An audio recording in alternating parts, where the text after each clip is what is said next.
All right, welcome everybody to a different kind of episode of the Big Picture Blueprint. Mason and I doing some shorter videos here, walking through different concepts and tactics in our business.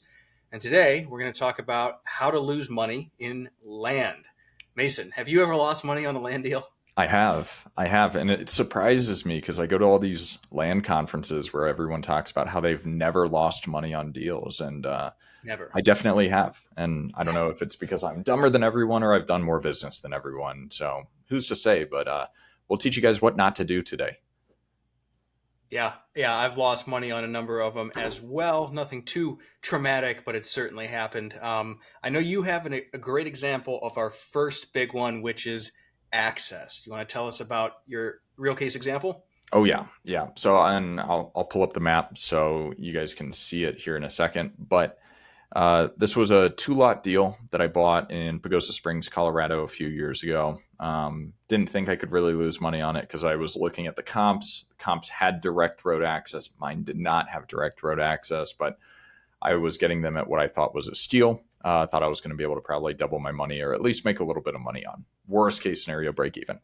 Bought these two lots for 37,000. I think I sold them for like 25,000 after, and maybe it was less than that, 21,000. We can look at the HUDs if we want. But I lost like 16 grand total on it. And I will show you guys why. And the thing is, I did what I thought was appropriate due diligence on these properties, where you can see right here, here's the two lots. Uh, they do have access, and it's from a recorded easement document from the 60s that goes right here in between the lots. It's a 20-foot access easement, which is relatively small in the grand, scheme of access easements. Uh, because one of the biggest challenges, and I walked these properties in person. I kind of thought that someone recreational would buy it at border state land right here, which or public land, which makes it a little bit appealing. There are some flat spots on it, but if you look at the elevation contours, it is very, very steep. So it goes from 6840 all the way up to almost 6960. So you've almost got 100 feet of elevation gain, to the back of the lots, where in these very steep areas, the way that you're able to design roads to access the property is you do switchbacks. And there just wasn't enough room to be able to actually put in a driveway because you're going to go straight up at like a 45-degree angle, and no one was going to be able to, no road company was capable of building what we wanted to build without spending a fortune on it. So even though there was legal access to this property through that dedicated easement, even though these two properties right here, they sold for 150,000 total for both of them. Bought these for 37. I thought I was going to sell it for 60 or 70. It just didn't quite work out. So I think something to consider is like, yeah, it might have the ability to access the property, but if there's no true way to actually construct a road to the property, you can't make it happen because you're going to end up, if you end up building a road, you're going to have it built to meet all the requirements of whatever county or city that you're in. A lot of times that means that an emergency vehicle will have to be able to access the property to be able to turn around. And some of these steep mountain lots that don't really have access, it might kill the deal. So it could have been a decent recreational play, maybe, but you really just couldn't even drive a car up it, which made it pretty impossible. So don't do what I did there. Don't make assumptions that because there's legal access, you can actually create and you have the right to create physical access. It doesn't mean that you actually can. Yep. And just to summarize, because there's one I lost about $1,000 on, just a small info lot in North Carolina. It had deeded access. There was a road on the plat, but it had never been cut in. And this was an area where all anyone wanted to do was bring their mobile home, hook it up to utilities, and just live there. There was no recreational usage. And so, long story short, I ended up losing some money on it. I thought I'd sell it, 30, 25, 30. Sold it, bought it at 10, and I think I sold it at 11. So after closing costs and stuff, lost a little bit of money. Um, but the point is, the usage made it so you needed a road, you needed hooked up utilities. Honestly, this was just me not paying attention to what my acquisition manager was doing. So there are properties with just deeded access that people will buy, you can make money on, and they'll actually use. but those are properties that are very recreational and people are just going to camp or hunt or whatever. And so you got to know your usage, right? Yeah, yeah, absolutely. Well, and I think that's the problem is that ideally you can listen to us and not make the same mistakes that we make, but sometimes all it takes is making it once yourself to be able to add that and get really in depth with your due diligence process. But Dan, I know the next one on our list is regulatory changes. Do you have a property in mind you want to talk to about this one? Yeah, I mean, the easiest example is the only deal I or we together have done in Texas. I think you've done others down there, but we bought that lot in Texas. What is it, late 2023 Hmm. for 20 ish, I think it was. And we thought for sure we were going to sell this for double at least. What we didn't know is there was a change coming to the building to tap into the water and sewer lines, and the tap fees went up dramatically. And so suddenly the land prices came down dramatically, and here we are approaching 2 years later, and Mason and I still own this lot. So, Mason, how do you watch out for this? Yeah, I mean the numbers looked good, the comps looked good. There were a few additional challenges that I think we might have missed on this particular property too. Where, yeah, I mean you're right. We bought it for 20,200 bucks. We cashed out our investor, that gave us the loan on it at like 24 grand, and I think we just hit the market at 10,000, relisting it. So I mean we'll take a haircut on this one too, Yeah. obviously, but yeah, I mean, just like Dan said, impact fees, related to water tap and just like actual impact fees, for developing went literally from 0 to like 13 grand. And then also the fact that there was a floodplain at the beginning of the lot, which all the neighbors are in the same floodplain. There's regulatory challenges with developing there that makes it so where, the building space is very limited and that the cost to mitigate against it, which is something I'd never had any challenges with, is like floodplain mitigation or anything like that. Um, Makes it really, really expensive for builders to build on top of everything. Obviously, without the impact fees, we probably could have broken even, but with everything, I think that we're going to be lucky whenever we sell this thing and take our cash back and learn some lessons on it. But yeah, I think the main learning experience from this particular one is just the fact that overnight, essentially, I mean, probably weeks or months in advance, governments can change regulations that make it very, very expensive or very hard to build or develop. And when that happens, you can really lose a tremendous amount of money. And I know you kind of experienced a similar thing out in Pueblo West, right? Yeah, in 2022, the Metro District, which oversees the water and sewer, they shut down all new water taps with no warning because they were getting low on water, right? People back east don't have to think about this, but if you're in the desert in the west, this is a big consideration. And long story short, we didn't know if the land was worthless, if they were going to open up building at all, what was going to happen. But they ended up reopening water taps at a restricted allocation yearly and at a much higher price. And this was, I think by the time they reopened, it was like May 2022, and they closed in January 2022. So also we had the interest rates increasing and the market changing, but land immediately came down in price. Lot prices there are still much lower than they were before this happened, and we're in 2025. So that can happen. And really, to make this actionable for everybody, you're sitting there thinking, well, that's great, but what do you do? Well, this is where not going in too many different directions is so important. What happened in Pueblo West in 2022 is really rare, that it was totally without warning. That doesn't happen that often, but in a lot of markets, having a local expert, they'll know if something's coming up or if you just know the area intimately. And so this is just another reason not to do business in too many places at once. Absolutely. Additional resource that I've been using a lot is, ChatGPT or Google Gemini. Every Monday, I say, and I could probably create it so where it automatically does it, but I do, hey, I'm a land investor and land realtor in Colorado Springs, Colorado.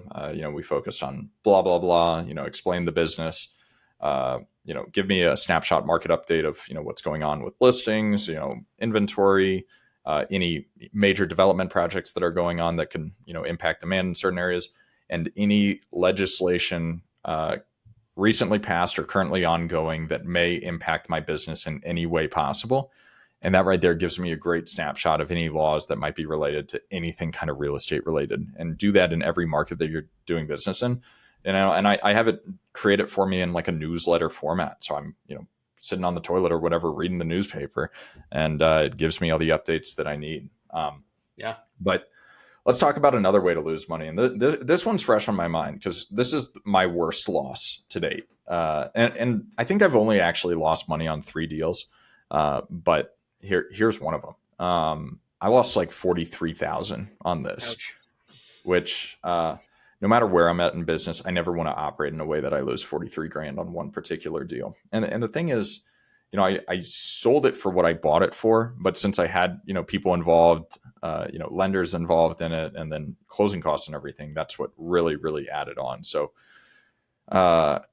there's a few notes, and I'll be interested kind of, Dan, in your thoughts and commentary on it, because sometimes deals like this can really, really work out, where it was a little more than 1.5 acres in Rifle, Colorado, zoned medium density residential. So you could put up to like 30 or 40 units on it. It was the second phase of a townhome development where each of the townhomes were selling for, 350 for these really old ones. New ones were selling for 450. In your mind, you're like, you could build like 30 or 40 condo units. Like the numbers check out, they pencil out if the land is perfect for the project. And this is what the issue was. I'm going to zoom in here. Access is right here from East Ave. And this right here, if you can tell, is Rifle Creek, which whenever you are crossing a river or a creek, you are going to have to get the Army Corps of Engineers involved. You're going to have to do certain things to meet the regulations because it's very important, body of water that affects it. So you have to build a bridge. We got a quote. Bridge was going to be about 80 grand. We thought that, okay, that's not a big deal. End buyer will have to build the bridge, whatever. Everyone, of course, wanted to access the property from White River. You can't. For a couple of reasons. One, it's too busy of a street. They didn't want people accessing it. And two, once again, you look at elevation, it is a very steep drop off right here. It's about a 50-foot drop from the road. So you wouldn't even be able to actually do it.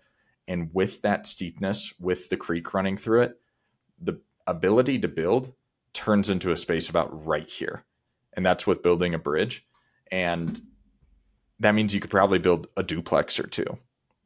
And you have to extend kind of the water and sewer and all of that additional stuff and all the engineering. It just didn't pencil for a lot of people. Now you hear 150, 200,000 or something like that to be able to build, a really nice duplex in the city or a really nice single family home, which is, I think, what the end buyer is doing. Is they're just building, a beautiful home in the middle of the city on a creek. Like, it's going to be a great end product.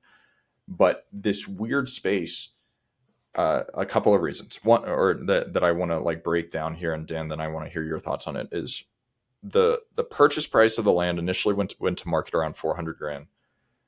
And we thought that we could build, 30 to 40 units. That's too big for the small guys and it's too small for the big guys. So it's that weird in between space, which we see all the time. We see it with capital raising when you're trying to raise a couple $1,000,000 rather than 50 million or a few 100,000. So that's one component. The actual space that you could build on, which was the biggest issue with this one.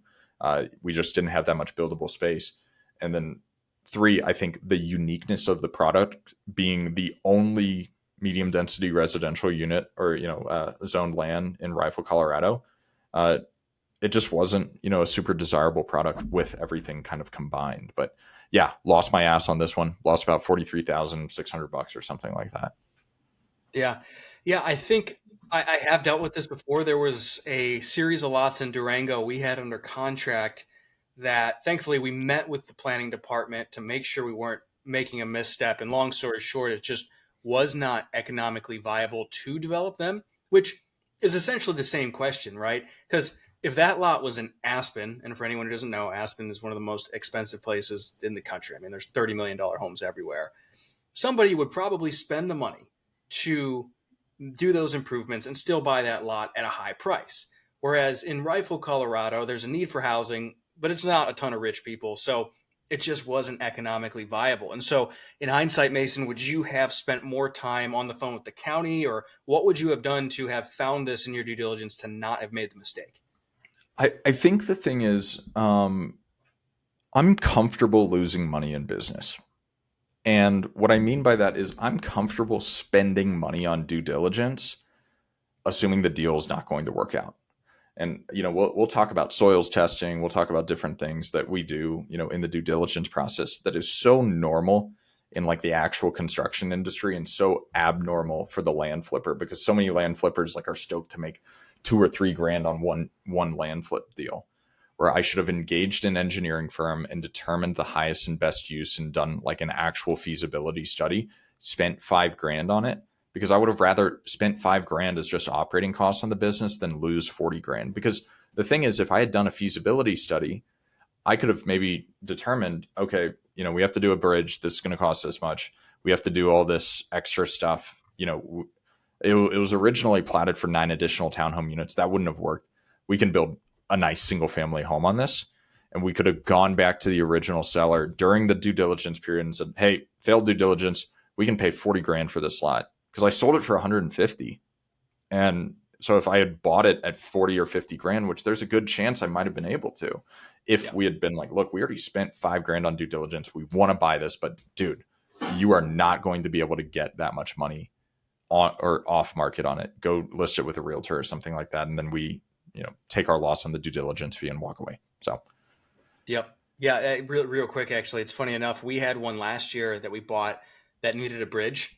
And because we were a little more thorough on due diligence, we ran into this issue and went back to the guy and got a huge price reduction and bought it so cheaply that there was no way to lose. We ended up buying it for 20 and selling it at 50. If it was a normal lot, it would have sold at like 100, but it wasn't. And we found that out because we had a great local expert on that one. But that's enough on that. I want to hit on kind of a series of things here: soils testing, environmental concerns like turtles, and yeah, turtles. And actually, the biggest loss I've had on a land deal so far was because of turtles. And yeah, those two are the big ones. So let me share my screen real quickly here and show you guys a lot that I still own. So the lot in red is not in a flood zone or in a wetland, and it had passed a perk test prior. There's nothing for sale over here. There's a ton of demand. It's really unregulated. This is a part of North Carolina where it's still pretty busy. And so we thought we were good. And so we took the risk of closing something without doing a perk test. Well, what do you know? They decided, we went under contract and the buyer wanted to do a perk test. No big deal. They decided they wanted to do it in May of 2025 when it was just pouring nonstop down there, nonstop. And so, of course, it failed. Now, it's passed before, and it's not wet at all, but we kind of got unlucky. And if we had done the perk test and had that in hand, we could have sold this thing without doing the test. So that's more the moral here, because, of course, the rain is unlucky, but I sell lots all the time where the buyer does not feel the need to do the test because I have one in hand, right? Either some counties will actually get the septic permit. Some counties just a soils engineer, hey, this is fine. Call me if you have any questions. And they never really feel the need to retest. So that's the moral here is I will not buy another lot without a perk test. I'm working on figuring out what I need to do to get this thing to perk, whether it's just bringing in some soil in an area, building it up, right? You can always solve the problem. It's just it devalues the lot a lot. So that's the first thing I want to say. Go ahead if you want to respond there, Mason. I have a couple other things. well, I think it's the idea of, my guess is sometimes other people might have fear of, well, what if it fails the perk test? Then it's like, well, dude, then you spent 700 to 1500 bucks or whatever it costs to get a perk test done, and you didn't end up losing money on the deal. And the thing is, there's probably ways to make money on the deal. And I feel like a tactical negotiation tip is, if you buy, you're buying a lot, fails a perk test, and say, look, like, we're going to have to put an engineered system in. Most people are not going to want anything to do with this. I'll buy it from you for $1,000.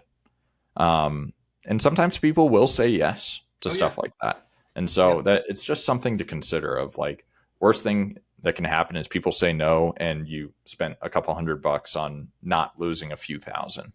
Yeah. Yeah. And so in the same category, another one, if you're in Florida and well, anywhere, check your lots in person always, but watch out for turtles. Turtles in Florida, I lost $3,600 on a land flip. That's the most I've lost on a land deal so far. And it was entirely because of turtles. There was like 18 of these things, active turtle burrows in this lot in, I think it was Charlotte County, Port Charlotte, on Winnipeg. I remember that one because it was on my books forever. And along with that, just there's a lot of physical environmental concerns to watch out for. There's one in Florida I'm dealing with right now. I don't know if I'll lose money on it. We'll see, but it'll be a lackluster deal because even though it's 3 acres, 1.5 in the back are more wetlands, 1.5 in the front are not. We thought, okay, no big deal. There's still a huge building envelope. Well, regardless of that, a lot of it gets wet when it rains and it scares off buyers. So we're having trouble selling it. So whether it's wetness or there being kind of a hole in the ground, I've run into this where the lot I was going to buy was just substantially lower than everything around it. You couldn't see on Zillow. Always check it in person as well. That's another way you can absolutely lose money, especially in the parts of the country that are super wooded. Yeah, I mean it happens, guys. You're going to lose money on deals if you do enough of them. Try and not make the same mistake twice. Try and not do the same things that we've done, and it's okay to spend money to not lose money, if that makes sense. Of engage the engineering firms, do the perk tests, and do everything that makes sense. And then whenever the bet is asymmetric to the point where it's like it doesn't matter, there's no way you can lose, then you take that gamble, because Yeah. sometimes speed to deal is what is going to make it happen. But make sure that you're buying at such a discount that it's not going to affect it. And recognize with any deal you do, it can go wrong. And make sure that your risk tolerance is at a place where you're okay losing the money, and hopefully that you keep your investors whole, because that's going to be what it takes to run a sustainable business. But Dan, anything else you want to leave them with? Yeah, one more thing. I was talking to a land investor who's done a lot of deals, and he was asking for help on comping something in Arizona, and he used priced. And I look at these comps, I go, none of these are comparable. It's not taking into account in that area, the variables are physical access versus deeded access, power, and water lines. And the price report was useless. It didn't tell you which had water, which had power, which had physical access versus just deeded access. And I see this being taught that that's how you comp. Maybe if you're somewhere really rural where it's just agricultural acreage or everything's recreational, that kind of price per acre in the nearby vicinity can be useful. But if it's at all developed, there's going to be tremendous variation in utilities, in access a lot of times. And so your comps are not comps. So that's another way to lose money, is to have quote unquote comps that actually don't have the same utility situation. And that makes a tremendous price difference. So Yeah, great points. Priced can be good for certain things, but doing direct comps, especially in areas where there's finished versus unfinished lots, it's never going to quite work out. There's just so many things that you need to do. So, biggest point: have a really, really strong due diligence checklist that you do every single time, no matter what, and it's specific to every market that you do business in. So, we hope you guys enjoyed this short video. We went a little bit longer on how to lose money in land. Please don't lose money in land. We hope this was helpful. Thanks, guys.